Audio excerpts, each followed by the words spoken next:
Le mois dernier à Strasbourg, nous avons dû reporter la discussion sur le traité transatlantique, ce fameux TTIP. Nous n'avons pas pu avoir le débat sur le TTIP, pas pu avoir de vote sur celui-ci. Eh bien, ceci va être reporté à la session de Strasbourg de juillet. Alors que va-t-il se passer?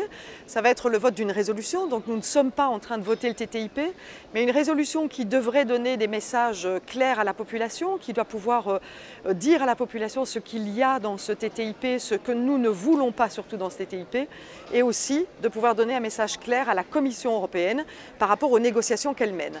Malheureusement, il y a eu de fortes pressions du groupe populaire européen pour obtenir un compromis en ce qui concerne ce fameux ISDS. C'est ces fameux tribunaux d'arbitrage privés qui auraient la capacité d'attaquer un État à la demande d'un investisseur parce que celui-ci serait lésé par rapport à un investissement et un gain qu'il pourrait faire.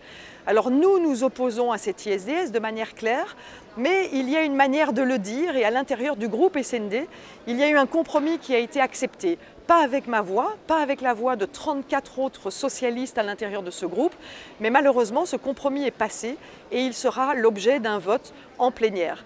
Ce compromis, il dit que nous ne voulons pas d'ISDS, mais en fait que nous pourrions le remplacer par un mécanisme qui n'est pas connu actuellement, qui donnerait la possibilité d'avoir des juges, peut-être des juges publics, peut-être un appel, peut-être il y a un peu trop d'incertitude par rapport à ce mécanisme de remplacement. C'est la raison pour laquelle la délégation socialiste belge ne votera pas ce compromis, ne votera pas la résolution concernant le TTIP lors du vote à Strasbourg de la semaine prochaine.